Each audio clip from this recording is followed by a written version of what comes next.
Assalamualaikum warahmatullahi wabarakatuh.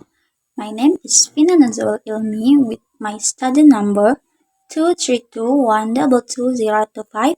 Here I would like to explain about chapter 1 from the phonetic and phonology, that is the speak mechanism. But before I start my material, I would like to explain about the difference between human and animals. The most significant difference between animals and human is that a human is able to talk while animal is not.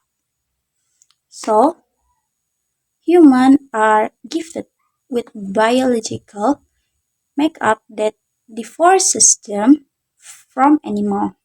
The structure of lung, tongue, mouth, brain enable humans to manipulate the sound in such a way that they become distinctive when praised. Due to this endowment, humans are able to communicate using language, but animal doesn't have a language. They have own way to communicate with their species. Like example, a bee. Bee is communication with another bee or their species use type of dance to tell a flock that it has discovering a nectar. Another example is like monkey, they're shooting or screaming to tell another animal about a predator come closer to their area. So what is the difference between animal communication way and human communication way? That is why we call speak mechanism. And here I would like to explain more about that. When we want to produce a sound, we need four fundamental elements. The first is lung. The process beginning from lung where air is inhaled. The air is directed through the trachea, windpipe to the larynx or voice box. And air passes through the larynx when it's located in the vocal fold, or we can say also vocal cord.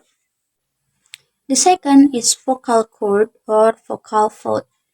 The function of fold is, among other things, to determine whether a sound is voiced or voiceless.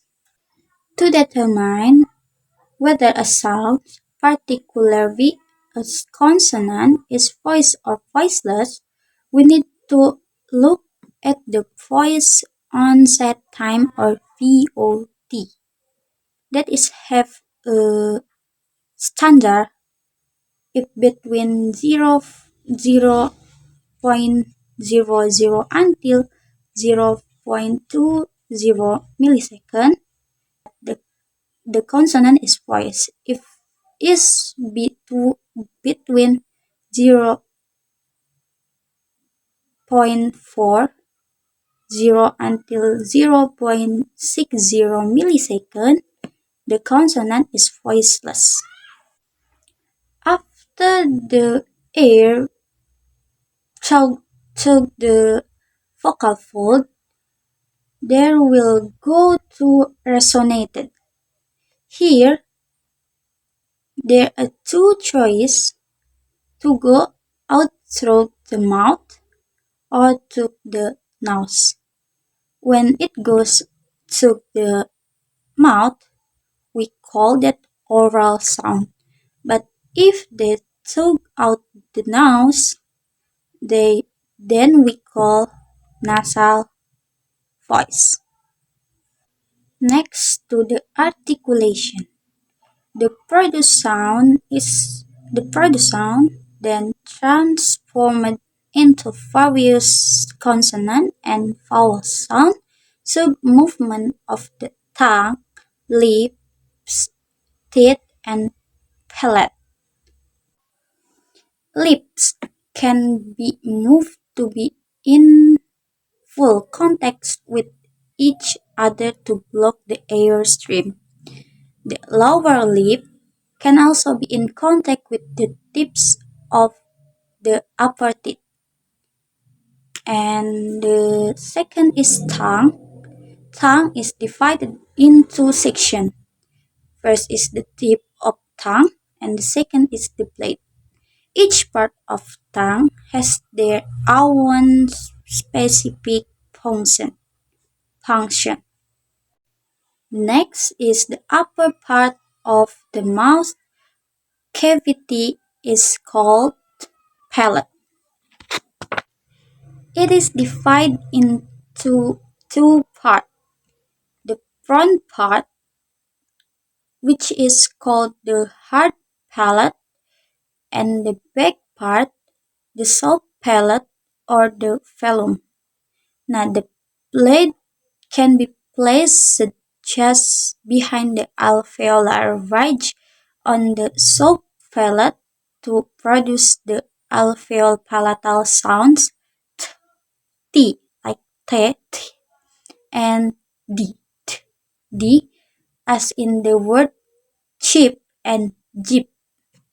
And the back of the tongue can also make contact with the velum to produce K, as in camp, and G, G, as in game. The produced vowels, the tongue is adjusted in such a way that the vowels produced are indeed what are intended. The tongue can be raised high in front or back of the mouth to produce high vowels such in as I, as in bit, and U, as in wood. The tongue can also be lowered to produce low vowels such as in bed and as in far. Maybe that's all from me. Thanks for your nice attention and I'm sorry if there are mistakes. Thanks for your nice attention. Wassalamualaikum warahmatullahi wabarakatuh.